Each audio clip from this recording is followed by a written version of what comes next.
They say a house holds a lifetime of secrets within its walls, but what about a single window? In London, on a dark November night, one such window became the final stage for a woman's life, a silent witness to a crime that defied all logic.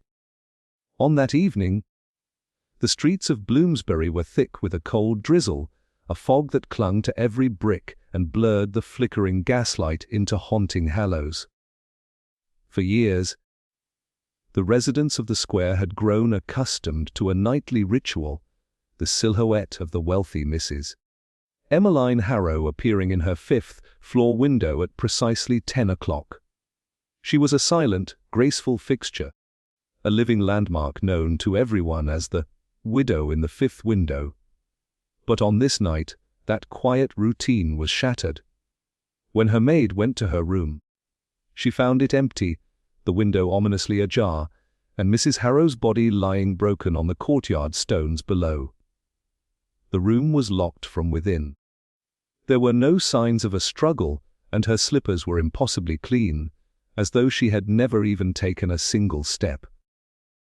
How could a woman, seen alive in a locked room moments before, fall to her death from a window she herself had opened? It was a question that would baffle the police and set in motion a chilling investigation that would unravel decades of secrets and expose a truth darker than the Bloomsbury night itself. On a bleak November evening, the narrow lanes of Bloomsbury were wrapped in a drizzle that blurred the lamplight into golden halos. The air smelt faintly of soot and wet leaves, and the tall row of Georgian houses stood with their blackened brickwork glistening like coal. It was at number 47, a tall, narrow residence with shuttered windows and a stone stoop slick with rain, that the crime occurred. The house belonged to Mrs. Emmeline Harrow, a wealthy widow who had lived there for years in respectable solitude, save for a handful of servants who rarely ventured beyond their duties. At 9:30, neighbors across the square claimed they saw her standing at her usual place, her fifth-floor window draped in lace curtains, looking out as she often did in the evenings. It was a familiar sight, one remarked upon almost fondly by those who lived nearby, the widow in the fifth window, keeping her silent vigil over the square. She had been there at 9:45, several said, at 10 precisely, others swore. Yet at 11 o'clock, when her maid ascended to bring a tray of tea, she found the room empty, the window half open, and her mistress lying lifeless on the floor below, in the dark little courtyard at the back of the house. The first constables on the scene were baffled. A fall from such a height might be tragic, yes. But why had she opened the window herself? And why was there no broken glass, no overturned table, nothing to suggest a struggle? More curious still was the fact that her slippers were clean.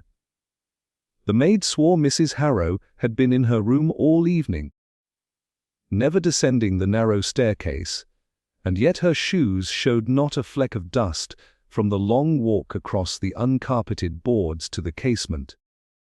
Inspector Alan Drew of Scotland Yard arrived not long after midnight, a man brisk of movement and sharp of eye, known for his dislike of melodrama but his patience with detail. The servants, still weeping and clinging to one another in the basement kitchen, told their stories with little variation. The maid had left her mistress alive and well shortly before 9. The cook, dozing by the range, had heard nothing until the maid's shriek an hour later. The footman, returning late from errands, insisted he had seen a shadow at the window as he came up the street. A figure standing in the familiar place at 10 o'clock sharp. Then the lady was alive at 10, said Drew, tapping his notebook, and dead at 11. A narrow window of time, with all the doors locked from within. Curious indeed. The courtyard offered little. The rain had washed away what might have been footprints, save for a single scrap of fabric caught on the iron railing that enclosed the small patch of earth below. A thread of black velvet, smooth and expensive, but none of the widow's gowns matched it.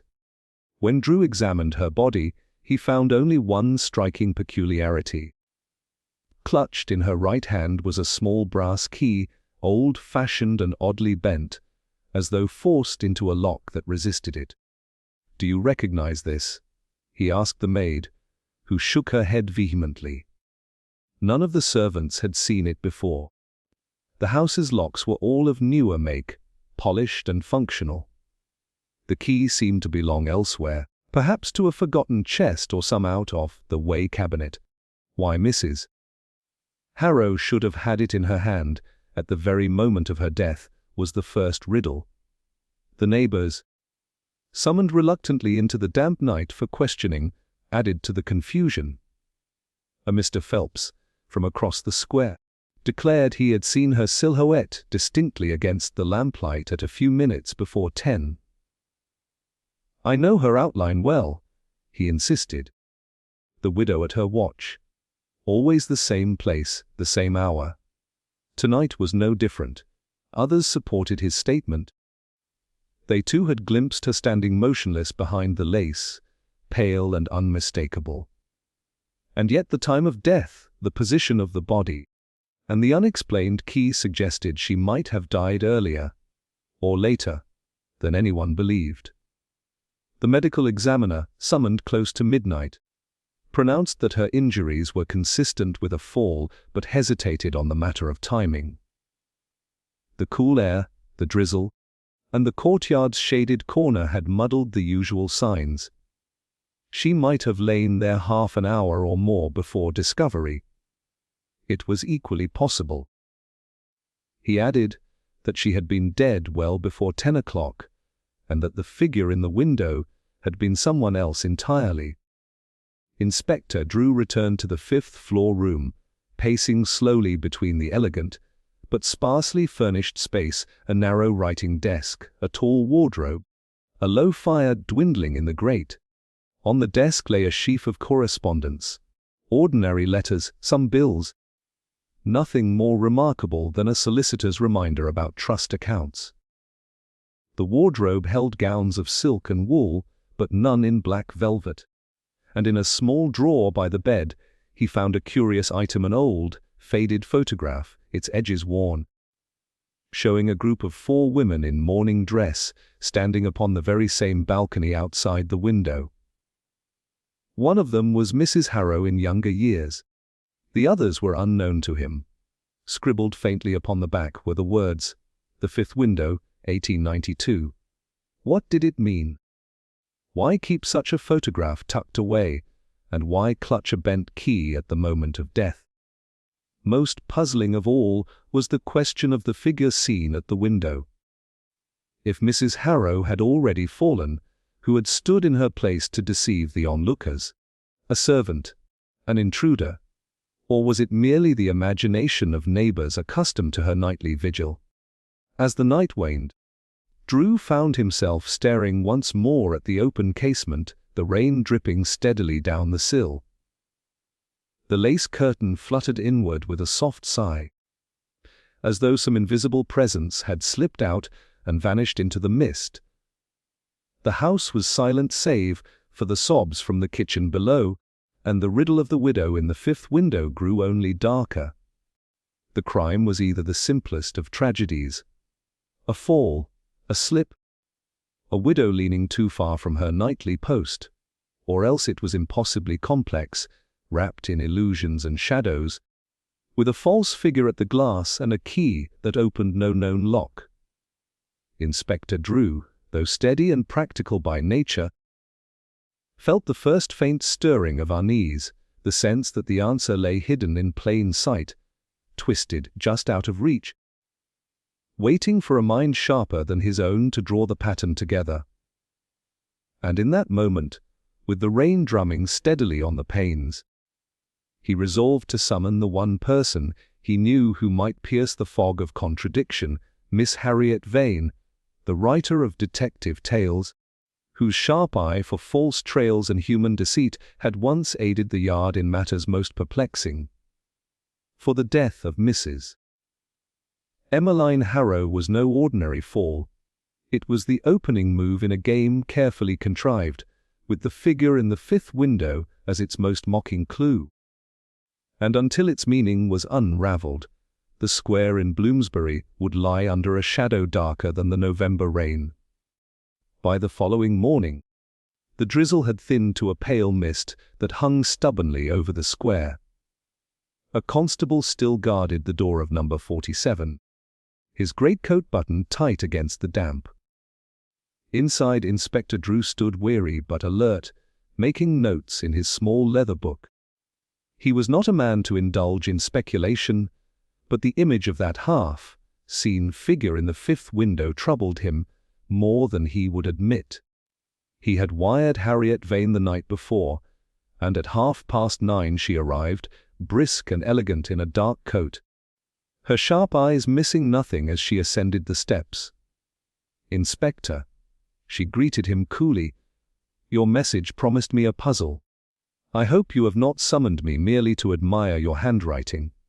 Drew gave a thin smile and handed her the bent brass key. "A woman is dead. A fall from her own window." Yet she was seen standing at that window after, perhaps long after, she had already lain broken in the courtyard, and she had this in her hand. None of her locks will take it. Harriet turned the key over between her fingers. "Curious. Old, bent. It does not belong here. Why hold it at the moment of death? Unless—" She trailed off, her gaze darting to the staircase. "Show me the room." Up the narrow flights they went until they stood once more in the chamber on the 5th floor. The window yawned open to the mist, the curtains stirring faintly. Harriet crossed at once to the casement, examining the sill, the latch. Even the faint scratches upon the wood, where it had been opened and shut countless times. She leaned out cautiously, eyes narrowing on the courtyard far below. "A long drop," she murmured. "But why leave the window so wide, if all she did was tumble? A person leans, slips, the sash falls shut behind. Yet here it gapes like a mouth left open in surprise." She moved next to the writing desk, her hand lingering over the photograph Drew had already inspected. Lifting it carefully, she studied the faces of the women in black. "This is older than the key, 1892, it says." The widow then was not alone. 3 others, sisters perhaps, or companions bound by some oath. Why keep this hidden? Drew explained the testimonies, the maid's account, the neighbors' insistence upon seeing their nightly silhouette. Harriet listened, unsmiling. "A figure in the window, always at the same hour," she said softly. "A habit that becomes a ritual. So fixed in people's minds that even the faintest shadow behind lace would satisfy their expectation. One wonders whether they truly saw Mrs. Harrow, or only what they believed they must see." The maid was summoned once more, pale from a sleepless night. She wrung her hands and swore that her mistress had not stirred from the room before 9. Harriet regarded her intently. "And yet," she said gently. Her shoes were spotless. If she had crossed these boards to the window, would they not show dust? The maid faltered, her lips working soundlessly.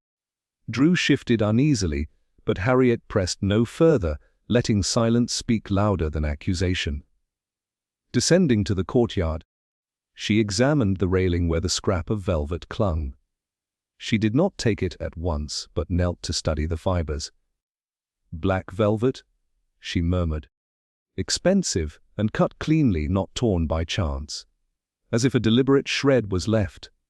Did Mrs. Harrow own such a gown?" Drew shook his head. "None in her wardrobe. Then someone else was here. Someone close enough to brush against this railing as they fled. The question is, did they flee before or after she fell?" Returning inside, Harriet insisted upon seeing every room, from attic to cellar. In a locked cupboard in the basement, she found a collection of trunks, some untouched for years. One was marked with initials faded EH. Inside lay garments wrapped in yellowed paper, mourning clothes of a fashion long past. Harriet lifted a veil of black velvet, heavy with dust. "Here we have our fabric," she said quietly. "But these are not recent things. Why lock them away?" "Unless to hide them from curious eyes."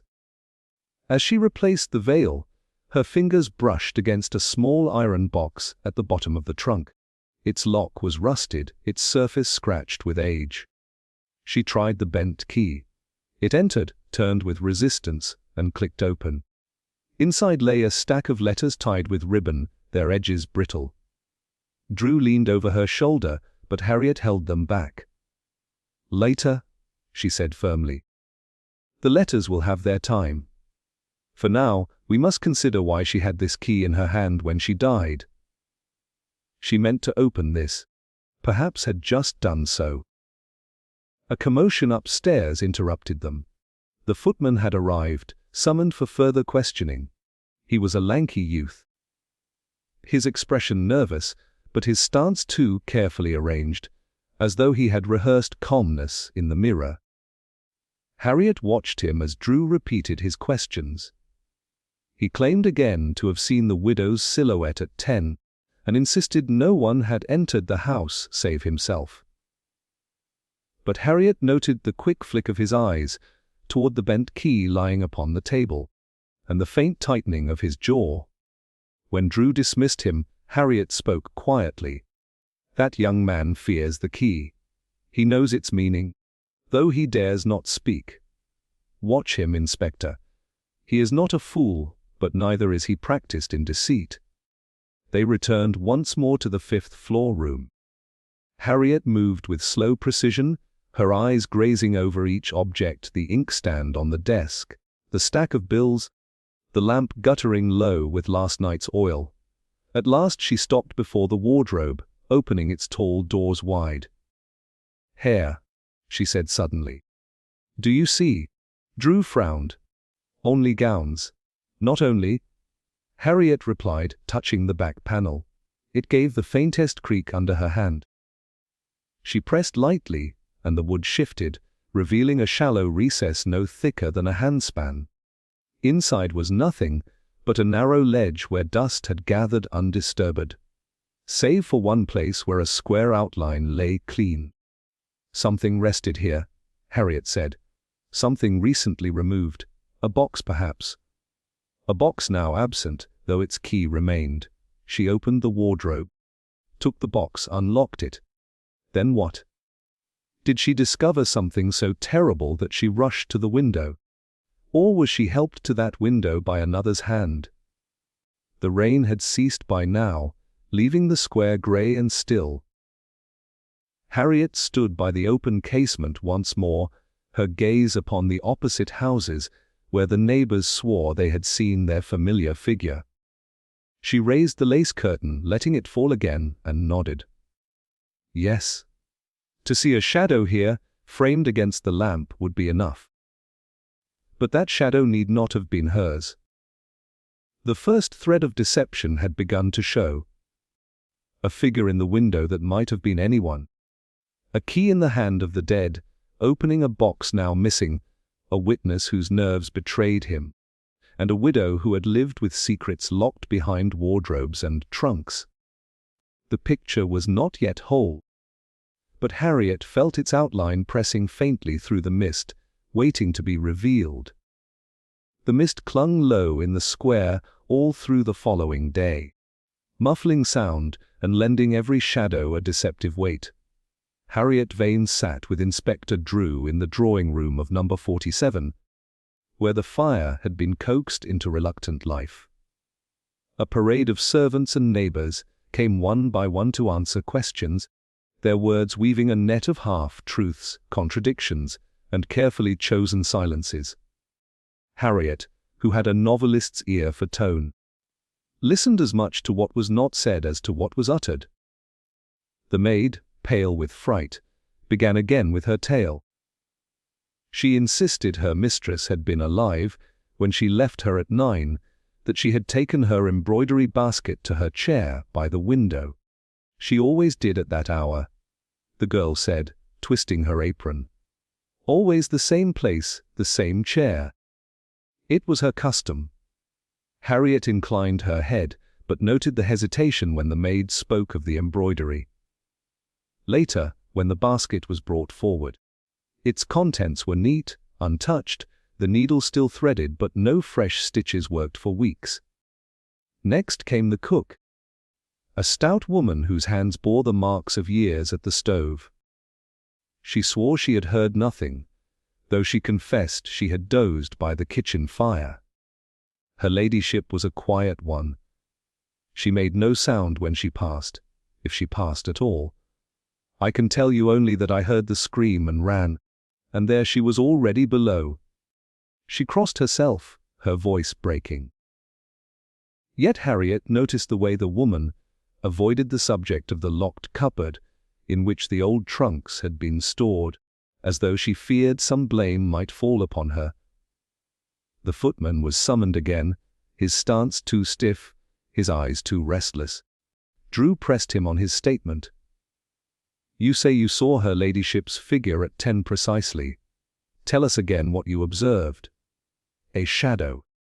Sir, the boy said quickly. She stood at the window same as always. I knew it was her, for who else could it be? Describe her. Harriet interrupted, her tone sharp. The boy faltered. Tallish, with the lace curtain behind. The lamplight made her look pale. I didn't see her face exactly. Then you cannot swear it was she, Harriet said quietly. His eyes darted to Drew for help, but the inspector remained silent. At last the footman muttered, I suppose not, madam. But who else would it have been? The neighbors followed, each in their turn. Mr. Phelps, with his neat moustache and spectacles, was eager. Too eager. Harriet thought. He spoke at length about how often he had seen the widow in her window, how certain he was of her presence, at 10 o'clock that night. She was a fixture, a part of the square itself, he said warmly. I would stake my honor on it. Yet when pressed, he admitted he had been writing letters and only glanced up now and again. I know what I saw, he said, though his voice lacked the firmness it had at first. Harriet marked the tremor. Mrs. Linton, who lived next door, was less emphatic. She said she had seen a movement. Behind the curtains, a pale blur. It could have been her, she allowed. Or perhaps only the lamplight catching on the lace. But I thought it was her, as always. Her honesty, subdued though it was, only cast suspicion on Mr. Phelps's certainty. When all had been heard, Harriet sat back, her fingers lightly drumming the arm of her chair. Each one gives us the same scene. Yet each describes it differently. The maid speaks of embroidery that was never touched. The footman swears he saw her, but cannot say what he saw. The neighbor insists upon her presence too strongly, while the woman next door admits doubt. What emerges is not consistency but contradiction. A shadow has been mistaken for a woman, and habit has blinded them to truth. Drew frowned. But the question remains. If it was not Mrs. Harrow, then who stood there? Harriet said nothing for a moment. Then, her gaze resting on the bent brass key, she murmured, perhaps the same person who feared to see this key again. Someone who knew it would open what had been hidden. Someone who, standing at that window, sought to convince the world the widow was alive when she was already gone. The letters from the iron box lay upon the table, still unread. Drew untied the ribbon, his broad fingers clumsy against the delicate paper. The first sheet crackled faintly as he opened it. It was a letter written in a fine, slanted hand, dated 30 years past. Harriet leaned close. The words spoke of debts, of promises made between 4 women, Emmeline Harrow and 3 companions, binding themselves together in some matter unnamed but grave. The next letter spoke of silence, of secrets that must never come to light. They called themselves the Sisters of the Fifth Window. Harriet read aloud, her voice low. They swore to guard something. What? We do not yet know. But clearly it troubled Mrs. Harrow until the end. The servants had been dismissed. Yet Harriet asked for the footman to be brought back once more. He returned reluctantly, his face pale. Harriet held out the letter without a word. He looked at it, then away, his throat working. I know nothing of that, madam, he muttered. But you knew the key, she said softly. When you saw it yesterday, your face betrayed you. You knew what it opened. Shall I read the rest of these letters aloud, here and now, before all the household? His composure cracked. No, he burst out, then stammered. I know nothing, only that she feared them. She told me once never to touch the trunks. She kept the key hidden. That is all. But Harriet's keen eye saw the lie in his hunched shoulders, the way his hands twisted at his side. He was holding back, guarding some knowledge he dared not confess. When at last he was dismissed, Harriet turned to Drew. You see, Inspector, every tongue in this house wags, but none speaks the whole truth. The maid invents tasks, the cook omits her knowledge. The footman trembles at a key, the neighbors contradict one another. Beneath it all, there lies a deception carefully contrived. Whether it was to protect an old secret or to cloak a crime, we cannot yet say. But one thing is certain, Mrs. Harrow's death was not the simple accident it appears. Someone has shaped the story we are told, and shaped it badly enough that the seams begin to show. The fire sputtered in the grate, throwing shadows that danced like figures behind lace. Harriet's eyes gleamed with determination.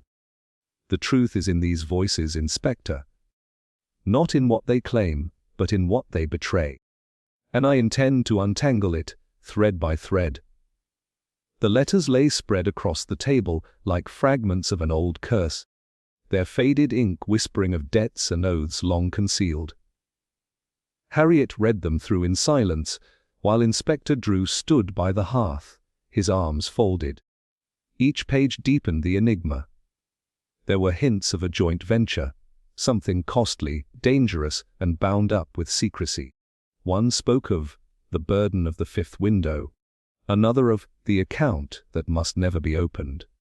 The last, written in Mrs.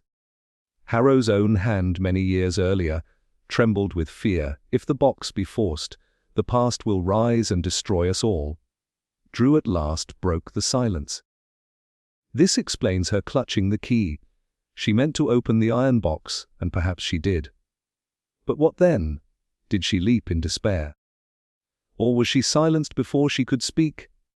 Neither is certain, Harriet replied, laying down the last sheet. What is certain is that others knew of these letters. The footman's reaction proves it.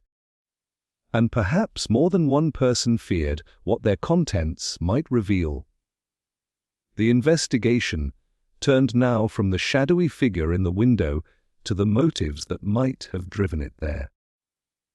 Harriet and Drew returned to their questioning with fresh eyes, seeking not facts alone but the silent impulses behind them. The maid, pressed once more, admitted that her mistress had been uneasy in recent weeks. She grew restless, the girl said, pacing the room at night, muttering to herself. Once I heard her say, "They will come for me if I do not speak first." I asked who she meant, but she waved me away. Her voice trembled. I think she feared someone in the house. Fear was a powerful motive, Harriet thought, but for whom? The cook, questioned more sharply about the trunks, confessed she had once been sent to lock them away at Mrs. Harrow's command. She said the past was best buried. The woman explained. But she looked white as paper when she said it, as though even the dust in those trunks frightened her. Harriet marked the words, but sensed the cook's loyalty was genuine. The footman, however, was another matter. His alibi wavered when examined. He had returned late, he said, but could not name the errand that kept him. "I was with a friend," he muttered at last. Drew asked the name, and the youth hesitated too long before giving one. It was checked swiftly and proved false. Why lie about so simple a thing unless he had been somewhere he dared not confess?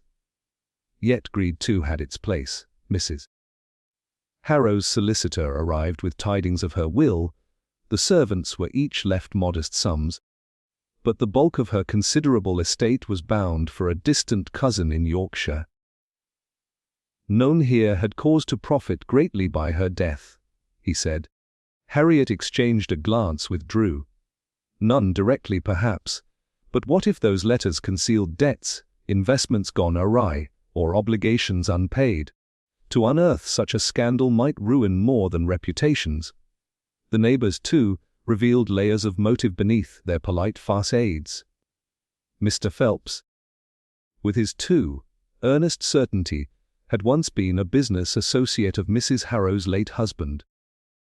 A quiet inquiry at his chambers revealed that he had suffered financial losses in those dealings, losses never quite recovered. Was his insistence that he saw her at 10 born of conviction, or of a desire to obscure his own movements? Mrs. Linton, on the other hand, proved almost reluctant to speak at all, as though dreading her words might entangle her in some old business she wished forgotten. Piece by piece, Harriet began to sort the tangle. Fear, the maid hinted at it. Greed, Phelps carried its stain. Concealment, the cook knew more than she dared tell. And jealousy too flickered faintly when Harriet questioned the footman alone. "She never trusted me," he burst out suddenly. "Always the other servants. Never me." "Treated me as if I were a thief in her house!" His outburst was revealing. Resentment had simmered in him for months, perhaps years. Resentment could fester into something darker. Yet no single theory held. If greed had driven the crime, why the charade of the figure in the window? If fear had silenced her, why plant her shadow to suggest she still lived? And if jealousy or revenge lay behind it, why the bent key, the letters, the vanished box? Each motive touched part of the truth, but none explained the whole. Harriet paced the room, her brow furrowed. "We are dealing with more than one hand, Inspector. The lies are too many, the threads too tangled, for a single mind. One set the stage, another played the part, and perhaps a third reaped the gain. The trick of the window was clever, but clumsy in detail. That suggests panic. Someone feared discovery and snatched at the first deception that came to hand." Drew rubbed his chin. "Then the question becomes, who among them had both the chance and the need? The maid had opportunity, but not the nerve. The cook has strength, but little subtlety. The footman has lies on his tongue, but lacks finesse. The neighbors, they may watch from without, but to play the figure in the window required one within the house. And yet," Harriet said softly, "the square itself provides alibis that are as much chains as protections. If the neighbors truly saw a figure at 10, then by 10 Mrs. Harrow was already dead. That means her death occurred earlier, perhaps even before 9, when the maid claims to have left her mistress alive. Which makes the maid's story the most dangerous of all." The girl was brought again, trembling under Harriet's steady gaze. "When you left her with her embroidery," Harriet asked, "was she truly alive? Or had you already found her still?" The maid burst into tears, protesting innocence. She swore she had seen her mistress rise from the chair, heard her voice. Harriet believed her tears were real, but still, doubt lingered. The web of motives grew denser with every question. Each soul in that house and square had reason enough to wish the widow silent, reasons of money, resentment, fear, or shame. Yet which motive had hardened into murder? Harriet stood by the window once more, looking out at the misty square where the lamplight gleamed faintly. The lace curtain brushed against her hand, fragile as a whisper. "This house is full of shadows," she said at last. "Shadows of old debts, old promises, old hatreds. But one of those shadows took flesh and moved, standing here to deceive the eyes of all who watched. And until we know whose shadow it was, we shall not unravel the truth." The maze of motives lay before her, twisted and perilous, but she felt the first faint tug of the thread that might lead her out. The fog clung stubbornly to the square as the investigation entered its third day. The lamplight struggling through the grey like lanterns under water. Harriet Vane, though outwardly calm, felt the tension of a net drawing too quickly toward a conclusion. Inspector Drew had seized upon a fresh discovery. The bent brass key, examined again, bore faint traces of soot and oil along its teeth. When matched against the iron box in the basement, it revealed not merely a hidden cache of letters, but also an envelope tucked into the lining. An envelope that had been overlooked before. Inside lay a note written in a rough, hurried hand. "If you betray us, you shall pay the price. Remember what was agreed." It was unsigned, and yet the phrasing carried menace enough to chill even Drew's practiced composure. "There's our motive," he declared firmly. "Blackmail." She threatened to expose someone from the past, and they silenced her for it. The footman was summoned again. For in the envelope's corner was a smudge of ink identical to that found upon the sleeve of his livery jacket the night of the death. Drew confronted him with it before the assembled household. The boy turned white, stammered, and at last broke down, confessing that he had indeed opened the trunks once in secret, hunting for valuables. "I only wanted a trinket," he sobbed. "I never meant her harm. But she found me, and she said she'd dismiss me without reference. I begged her not to, pressed harder." He admitted to having entered her room on the fatal evening, slipping in to return the key he had stolen weeks earlier. "I swear she was alive when I left her!" he cried. But Drew, grim and satisfied, declared the matter settled. Theft, blackmail, fear of discovery, it was motive enough. He quarreled with her, struck her, and in the struggle she fell. The inspector announced. The charade of the window was but his clumsy attempt to conceal the deed. "We have our culprit." The household exhaled a collective sigh, as though eager to see the matter closed. Even the neighbors, when told of the arrest, nodded with grim approval. The footman, sullen and terrified, was taken under guard, his protests drowned by the certainty of those who wished an end to fear. Yet Harriet's face remained unreadable. She had watched the boy closely as he spoke, and though he lied about some things, she felt he spoke truth in others. He had stolen the key, yes. He had rifled through trunks, yes. He had feared his mistress's wrath, certainly. But had he been the figure in the window? Had he orchestrated the elaborate illusion that deceived a square of witnesses? No. His lies were clumsy, his invention poor. The deception at the heart of the crime required a subtler hand. That night, while Drew wrote his report, Harriet returned alone to the fifth-floor room. The silence of the house pressed close, broken only by the faint tick of the clock on the mantel. She stood by the window once more, looking out at the square. The lace curtain hung limp now, the lamplight pale against it. She raised it gently, letting it fall, watching the play of shadow. It was so simple to mimic the widow's familiar pose. So simple that any figure of the right height could fool the eye. She turned then to the desk. The photograph of the four women still lay within the drawer, the words, "The Fifth Window, 1892, written on its back. Harriet studied the faces. Emmeline Harrow, stern even in youth, and three others whose features were obscured by time. Sisters in arms bound by some vow. Was the note in the envelope written by one of them, years later? If so, then the crime stretched beyond the grasp of a thieving footman. It reached into the past, into secrets still festering. Drew entered, his expression stern. "You are not convinced," he said flatly. "No," Harriet replied. "He is guilty of theft, of deceit, perhaps of cowardice. But not of this. Not of orchestrating a vision in the window that tricked half the square. He lacks the wit for it." "Then who?" Drew challenged. "The evidence is against him." "Evidence can be arranged," Harriet said softly. "A note planted, a smear of ink contrived. Who benefits most from his arrest?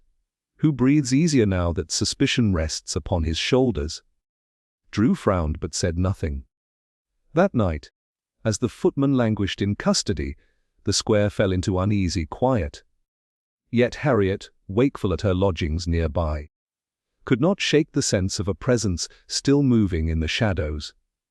The true hand remained free, unmasked, and perhaps watching still from some unseen vantage. For while the authorities congratulated themselves on a swift solution, Harriet knew the game was not yet over. The false victory had been claimed, but the real adversary remained at large, patient, cunning, and waiting for the right moment to strike again. The arrest of the footman should have ended the matter, yet for Harriet Vane it only sharpened the edges of unease. She spent the next morning reviewing every scrap of paper in Mrs. Harrow's desk, sifting through bills, receipts, and trivial correspondence. It was in a faded ledger bound in calfskin, tucked at the back of a drawer, that she found the overlooked detail. Most of the entries were dull notations: coal deliveries, dressmakers' accounts, household expenses. But 3 pages near the middle bore a different hand. Older and more deliberate. They listed 4 names: Emmeline Harrow, Clara Phelps, Margaret Linton, Sarah Goring. Each was followed by the same cryptic entry: 5th window, 1892. Harriet stared at the names. Clara Phelps, surely kin to Mr. Phelps across the square. Margaret Linton, undoubtedly connected to the widow next door. And Sarah Goring unknown, but the surname carried a faint echo in Harriet's memory. She closed the ledger and slipped it into her bag, her mind already racing. When she put the names to Drew, he frowned. So the neighbors were not merely casual witnesses. Their families stood with Mrs. Harrow in some past affair. That alters the ground entirely. It does more than alter it, Harriet said gravely. It roots this crime in the soil of old secrets. The figure in the window was not simply a deception to hide a death. It was a deliberate echo of what bound them together. The 5th window. They swore some oath beneath it 30 years ago. And now, one by one, they are bound by it still. They went first to Mrs. Linton. At mention of the ledger, her composure wavered. "I know nothing of it," she said too quickly. Pressed further, she admitted that her late mother, Margaret Linton, had been close to Mrs. Harrow in youth. They were part of a circle, she said reluctantly. A sisterhood of sorts. My mother spoke of it once. Something about a trust, an agreement sealed here in this very square. But she would say no more. Only that it was never to be broken. Her face tightened. "If my mother's name is in that ledger, I cannot help it. I have no part in such matters." Harriet noted her trembling hands, and the dart of her eyes toward the window, as though fearing that very lace curtain might be listening. At Mr. Phelps's chambers, the reaction was sharper still. When Harriet read aloud the name Clara Phelps, his features darkened. "That was my aunt," he said stiffly. "She died many years ago. What business is it of yours?" When Harriet mentioned the ledger, he grew angry. "This is woman's gossip, not evidence. You dig up ashes that should be left buried. My aunt was respectable, and I'll not have her memory dragged into scandal." his vehemence only confirmed Harriet's suspicion. Back in the square, she and Drew conferred in low tones. So both families were bound with Mrs. Harrow in this vow of silence, Harriet said. And perhaps Sarah Goring too. If we can find her name among the living. Do you not see, Inspector? This crime is not the work of a desperate servant, but the flowering of a seed planted 30 years ago. That afternoon, Harriet visited the local records office, a dreary place of dust and clerks. She searched for Sarah Goring and at last found her in a marriage register. In 1893, she had wed a merchant named Henry Goring, and a year later she had moved to Yorkshire. No further trace appeared, save a notice of her death in 1902. But Harriet's sharp eye caught a small connection. Sarah Goring had been guardian, for a brief time, to a boy left orphaned by another branch of her family. That boy bore a surname familiar to Harriet from the solicitor's papers, Harrow. Good heavens, she whispered. It all returns to the widow herself. The sisters were bound by a pact, and one of their own blood was entrusted to another. Perhaps the trust failed. Perhaps money was lost, or worse. When she placed her findings before Drew, his expression hardened. If the pact involved money, then we have a motive that runs through generations. Mrs. Harrow may have discovered fraud, or betrayal, or some concealed debt. Her death silences her, but the letters and the ledger threatened to speak in her stead. That explains why the box was opened, and why she was found with the key in her hand. Yet it does not explain the figure in the window, Harriet said. That was no accident. It was theatre. Someone wanted the square to believe she lived an hour after she had died. And who would gain most from that deception? Her thoughts returned to the photograph of the four women, standing solemnly beneath the fifth window. If Emmeline Harrow had been the last survivor, then perhaps she had grown restless with secrets too long borne. The note, "If you betray us, you shall pay the price," must have come from a descendant of one of the others. Which meant that in the square, among the neighbors and servants, lived at least one heir to the old vow, prepared to kill to protect it.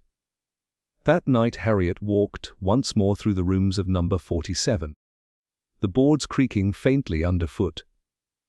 The house felt steeped in memory, as if every shadow concealed a whisper of the past. She paused in the fifth-floor chamber, gazing at the open casement. The fog pressed against the panes like a living thing. She lifted the photograph once more, and as she studied it, a thought struck her with sudden clarity. The women in the picture stood not inside, but outside the house, upon the balcony itself. Behind them loomed the lace-draped window, and in one corner of the image was a faint outline, an iron bracket fixed to the brick. She went to the balcony and searched. There, half hidden by ivy, still clung the rusted remains of that bracket. Once it might have held a lantern. Or perhaps something else. She touched it, and the rust crumbled beneath her fingers. The past was not merely a background to the crime, it was its root, its soil, its inexorable cause. Harriet turned back into the room, her mind racing. The widow's death was not an isolated tragedy, nor the whim of a frightened servant. It was the culmination of a vow sworn 30 years earlier, a vow that had bound families together in silence, deceit, and fear. And now, someone among the living had taken up that ancient burden and spilled blood to keep it. The false victory of the footman's arrest seemed already a hollow thing. The true adversary remained at large, hidden among those who had inherited the shadows of the past. Harriet Vane had learned in her years of writing mysteries that deception often revealed itself in the smallest of gestures, not the grand statements. She knew the square was saturated with lies, each carefully cultivated over decades, and that conventional methods, questions alibis, timelines, would yield little more than polished falsehoods. What she needed was an experiment, something to unbalance her suspects and draw from them an unguarded truth. She settled on a tactic she had once seen Lord Peter employ in play: the introduction of false evidence. If her instincts were correct, the mere suggestion of a forgotten fragment from the past would be enough to loosen tongues and draw nervous hands to betraying gestures. That evening she invited the principal neighbors, Mrs. Linton, Mr. Phelps, and even the reluctant housemaid, to gather in the Harrow drawing-room under the pretense of clarifying testimony. Drew looked askance at her plan, but agreed to let her proceed. Harriet entered carrying a small envelope, sealed and yellowed, its edges deliberately singed as though rescued from a fire. She placed it conspicuously on the mantelpiece, then settled in her chair with a casual air. "Before we begin," she said smoothly, "I must mention that during my search this morning, I came across a letter concealed in the lining of Mrs. Harrow's writing desk. A most curious letter indeed. I have not yet read it, of course.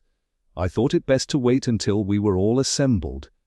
After all, it seems only fair that any revelation should be shared among those most concerned." For a moment the room was silent save for the crackle of the fire. Then Harriet let her gaze wander idly, though her attention was fixed as sharply as a hawk's.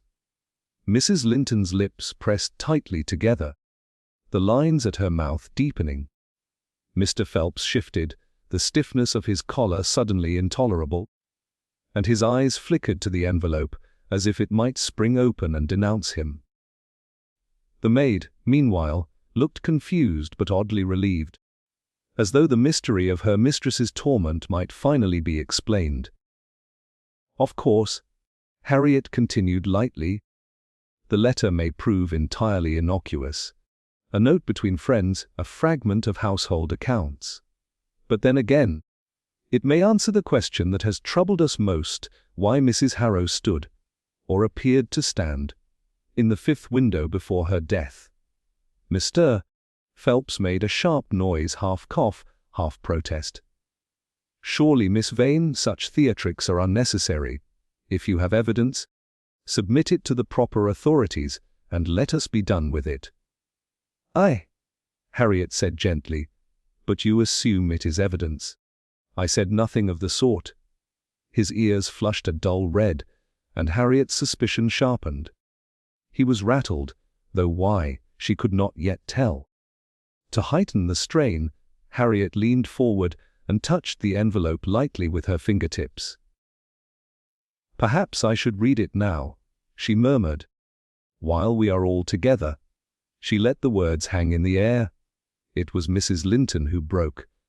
"You cannot," she exclaimed, her voice shrill, her hands clenching the arms of her chair. It would be indecent. Emmeline would never have wished for her private papers to be paraded before strangers. Harriet turned her eyes upon her, calm and steady. "And yet you tremble, madam. Why should a letter frighten you, unless it contained something more than household trifles?" The older woman drew back, her face ashen. "You do not understand," she whispered. "We swore an oath. My mother and the others. They vowed never to reveal." She stopped abruptly, biting her lip. Drew stirred in his seat, but Harriet silenced him with a glance. She pressed her advantage. "The fifth window, Mrs. Linton. The vow sworn there 30 years ago.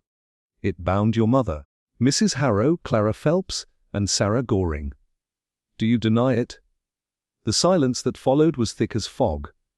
At last Mrs. Linton shook her head faintly. "I cannot speak of it. I dare not." But the damage was done. Her outburst had confirmed more than denial ever could. Harriet sat back, satisfaction veiled by apparent calm. She would not open the envelope. It contained only a blank sheet of paper, but the ruse had served its purpose. It was Phelps, however, who provided the greater crack.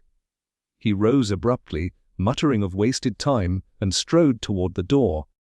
Yet as he passed the mantel, his eyes flicked again to the envelope, hungry and fearful. His hand twitched as if to snatch it, but he caught himself and thrust it into his pocket instead. Harriet's sharp gaze noted the movement. It was instinct, pure and unguarded. A man betraying that he feared the contents above all else. When the guests had gone, Drew rounded on Harriet. "That was a reckless trick, Miss Vane. Suppose one of them had seized the letter and discovered your deception." "They did not," Harriet replied calmly, "and what is more, he could reveal themselves. Did you see Phelps? He could not take his eyes from it. He knows what such a letter would contain. He fears it. And Mrs. Linton, she confirmed the oath. That was all I required. The past is no longer rumor, Inspector. It is fact. They swore a vow under that fifth window, and someone killed to keep it buried." Later, Harriet returned alone to the balcony chamber. She looked again at the rusted bracket, the open casement, the city's haze pressing close. She whispered to herself, what did they vow to hide? What secret demanded blood after 30 years? She knew the answer lay not in further questioning, but in finding the original terms of that oath. The ledger had given names. The false letter had revealed fear. But there must exist a true document, some proof of what those 4 women had bound themselves to conceal. And until she found it, the figure in the fifth window would remain a phantom, and the true killer would walk unchallenged beneath its shadow. Harriet Vane rose the next morning with a sharpened purpose. The blank envelope had done its work, but now she needed substance, something that would solidify the fearful reactions she had drawn from her suspects. The house felt too still, as though it too waited, listening for the next footfall of discovery. She returned to the chamber beneath the fifth window, hoping the silence might yield what questioning could not. She took her time with the desk this time, working systematically. The drawers were shallow, the wood warped with age, and she tapped along the bottoms, testing for hollows. One did indeed give a faintly different sound. With a hairpin she pried at the corner until the false lining shifted, and there, tucked between panel and base, lay a small sheaf of folded papers. Her pulse quickened. These could be the missing piece, the record of the vow whispered in half-truths the night before. She unfolded them carefully. The handwriting was cramped, formal, a draft perhaps of some declaration. She had read only the first line. "We, the undersigned, do bind ourselves in solemn secrecy concerning the matter of," when the sound of footsteps echoed in the passage. Startled, she refolded the papers, slipped them into her coat pocket, and turned. But no one appeared. The corridor stretched empty, the air faintly disturbed as though someone had paused just beyond sight. Harriet frowned, uneasy, and made her way back downstairs. She decided she would study the papers later in privacy, away from prying eyes. But that chance never came. That evening, after supper, she retired to her room at the inn where she had been lodging. She drew the papers from her coat, only to find the pocket empty. A hollow dread settled in her stomach. She searched again, turning out every fold, then the carpet, the bed, the drawers. Nothing. The bundle was gone. She sat heavily on the bed, staring at her empty hands. She had carried them back, she was certain. The weight of them had pressed against her side, which meant they had been taken. She thought again of the soft tread in the corridor, of the faint shift of air. Someone had followed her, waiting for the moment to relieve her of the very evidence she had sought. When she met Drew the next morning, she told him what had happened. He scowled, his heavy brows drawn together. "You should have handed them over at once. This isn't a game, Miss Vane. If those papers are gone, Someone has taken them to destroy. I am well aware, she replied, cool but firm. But the point remains, the documents existed. I read the opening line. They were indeed a vow sworn by 4 women. We can assume Mrs. Harrow's death is tied to the breaking, or fear of breaking, that oath. Drew's voice dropped. And now, someone inside this circle knows you have seen enough to be dangerous. They'll try to silence you next. The thought did not frighten Harriet so much as steel her resolve. She could feel the case tightening, the air charged with threat.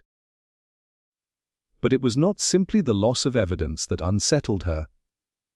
It was the knowledge that someone among those respectable neighbors had slipped unseen into her path. Quick and practiced, a hand already skilled at erasing truth. The theft had consequences. That afternoon, she visited Mrs. Linton once more. The woman greeted her with tight civility, but Harriet saw the wary calculation in her eyes.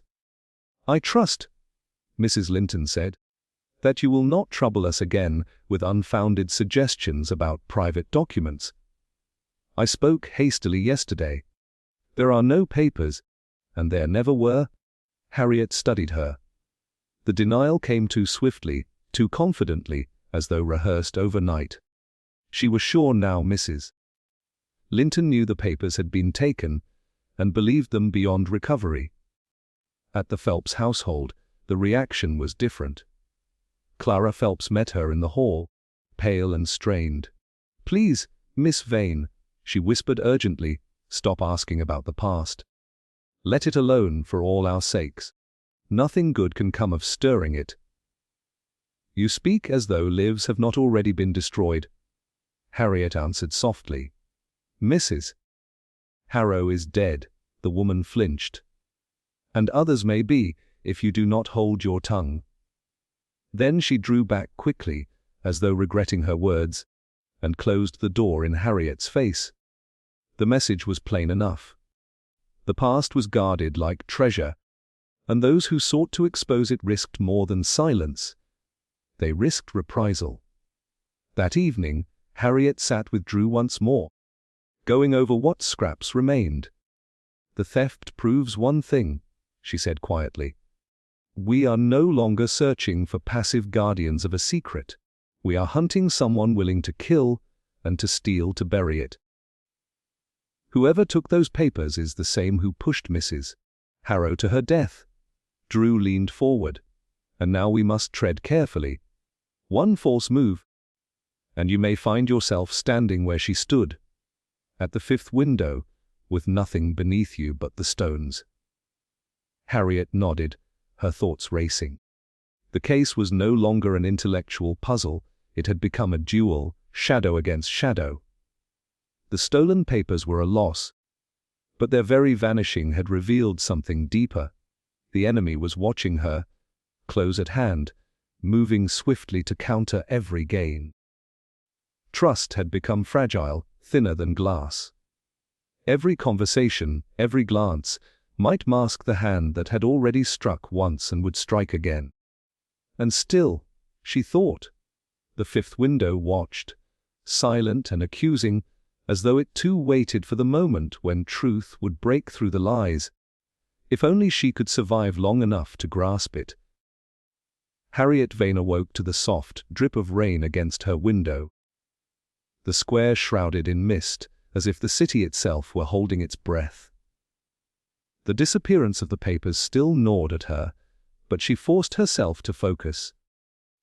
She had a theory, fragile and incomplete, but it had direction, a thread she could follow even without the original documents. Yet as she dressed and prepared to return to number 47, a sudden knock rattled the door with such force that it made her heart jump. Before she could answer, the door burst open and Drew stumbled in, wet from the rain, his face pale. It's happened again, he gasped. Another body. Or perhaps someone missing. You need to see this. They raced through the slick streets to a narrow alley behind the square, where a small crowd had gathered. Gas lamps flickered against the wet cobblestones, revealing the crumpled figure of a man sprawled near the wall. It was Mr. Phelps, his spectacles cracked, one shoe lost in the mud. He was alive, but barely moaning with pain, and there were cuts along his face and a thin, dark stain spreading across his coat. Harriet knelt beside him, brushing mud from his cheek. "Who did this?" she asked, though she knew the answer was unlikely to be simple. Phelps tried to speak, his lips trembling. I saw her. The widow at the window, she's gone, they." His voice faltered into incoherence. Drew waved the constables back. "Get him to a doctor at once." Harriet's mind raced. The attack was no accident. It was deliberate, a message, and a reminder that the true killer remained at large. Worse, Phelps's condition suggested he had been lured, perhaps by someone he trusted, or believed he could trust. The same pattern as before, the past reaching forward with deadly intent, punishing those who dared meddle. Returning to the square with Drew, Harriet noted the absence of the footman in the house. He had been released temporarily for questioning on another matter, but now he had vanished.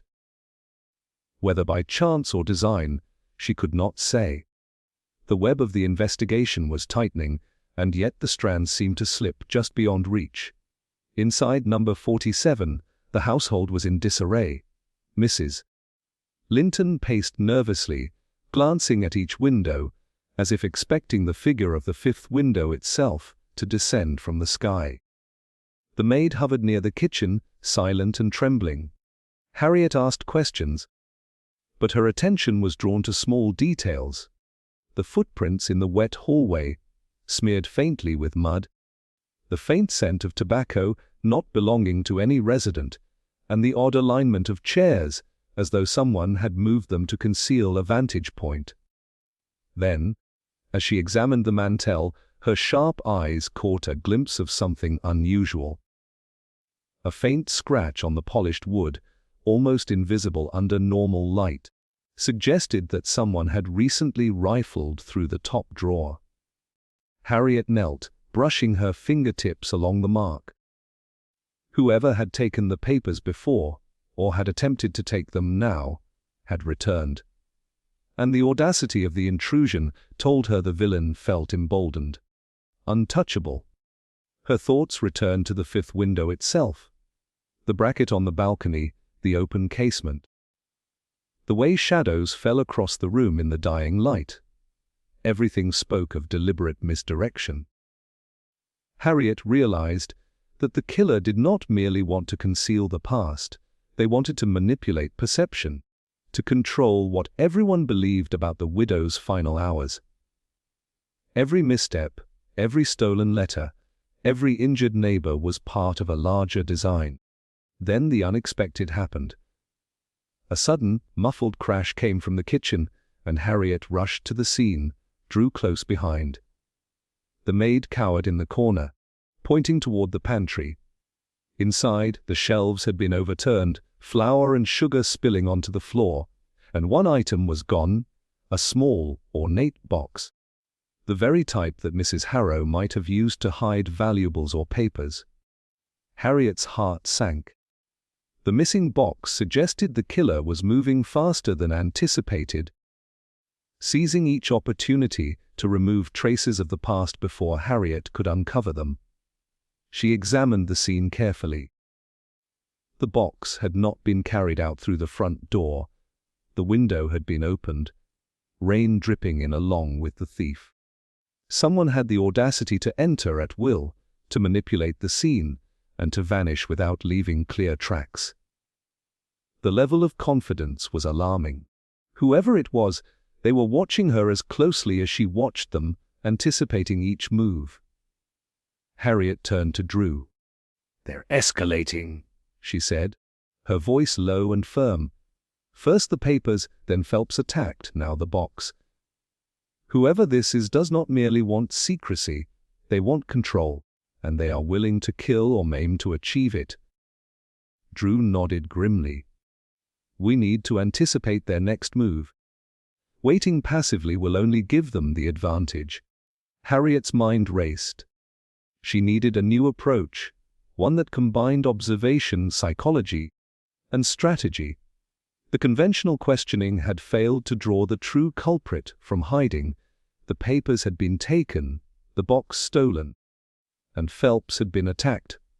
All indications that her opponent was not only clever but patient and ruthless. She needed a method to provoke a misstep, to force the villain into revealing their presence without endangering further lives. She turned back toward the fifth window, the source of the original deception. The balcony, the iron bracket, the play of shadow, each could be used to her advantage. Perhaps a staged return, a manipulation of light and presence, could lure the murderer into revealing their next move. But it required precision, timing, and nerves of steel. One miscalculation and another life, or her own, might be at risk. As the evening descended, Harriet walked alone to the balcony, the rain soaking through her coat. She stared down at the square below, the mist curling around the lamps, and felt the weight of the unseen eyes upon her. The true villain had set the pace, and now she must follow, step by calculated step, through a labyrinth of shadows, lies, and fear.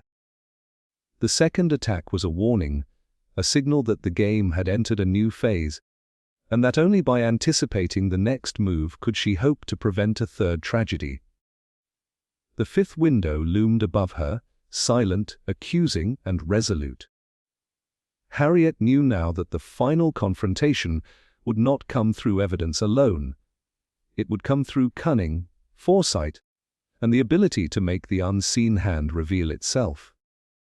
The killer was still ahead, but the net was slowly drawing tighter.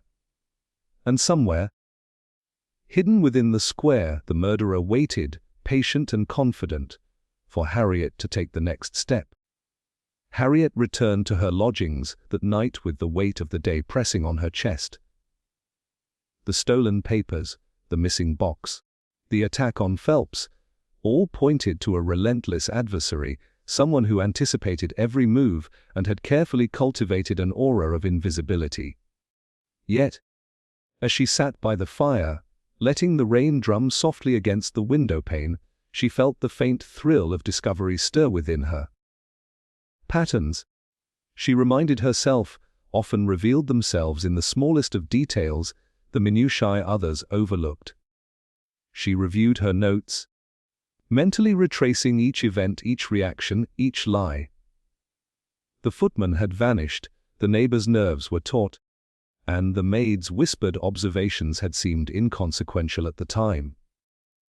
But one comment from the maid, repeated in passing, returned with sudden clarity. She never liked the candle by the window. "Miss," she said it through shadows oddly.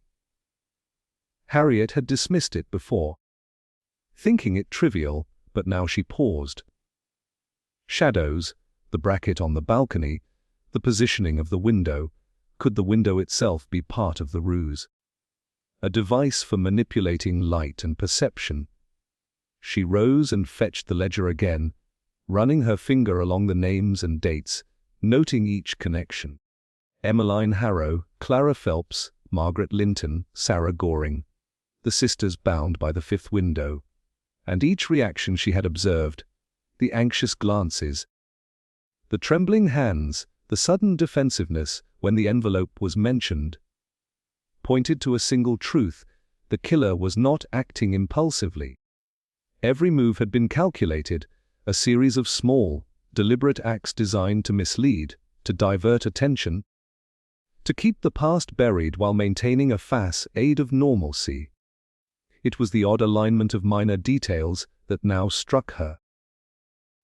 The way Phelps had instinctively glanced at the mantel, the way Mrs. Linton's fingers had hovered over the lace curtain, the precise method by which the papers had vanished. All were small, almost imperceptible signals of intention, and they shared a common thread. Each pointed to the manipulation of perception, the use of familiar spaces to create illusions. The fifth window was not merely a symbolic device.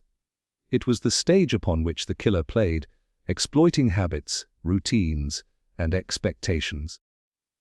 Harriet revisited the balcony in her mind, recalling the rusted bracket, the angle of the lamplight, the precise height at which the figure had appeared in the original tableau. The figure had been tall, deliberate, positioned in such a way as to be seen from the square below, yet impossible to approach undetected. Whoever had staged it had intimate knowledge of the house, the square, and the habits of everyone in it. And then she remembered another seemingly trivial detail the footman had once mentioned, almost in passing, that the widow kept a small bronze statuette on the mantel, just beside the envelope. He had described its position in casual conversation, noting that it was always there, never moved. But Harriet now realized the statuette itself had been the marker, the anchor for the killer's plan. Every act of theft, every manipulated perception, every misdirection had been carefully oriented around that point. She sketched a rough diagram in her notebook, tracing the paths of light, the positions of furniture, the angles of observation from the square. Patterns emerged. The figure in the fifth window could only have been staged from within the house, using the bracket and the statuette as visual cues. The thefts and attacks followed a similar logic, exploiting routines, known behaviors, and trusted perceptions. Each incident was not random but part of a sequence, a choreography of deception designed to control who saw what and when. Harriet leaned back, the pieces aligning in her mind. The murderer's method was now clear. They manipulated the physical and psychological environment, using both to create a narrative in which others played their parts unwittingly. The footman's theft, Phelps's attack, the missing box, each was an extension of this careful orchestration, a distraction from the real hand guiding events from the shadows. She thought again of the neighbor's reactions, the subtle betrayals of expression, the micro movements that had seemed irrelevant misses. Linton's hesitation at the envelope, Phelps's furtive glance, the maid's almost imperceptible shiver when shadows fell across the room. These were not accidental, they were responses to the unseen manipulations of the killer, involuntary admissions that, when connected, revealed intent.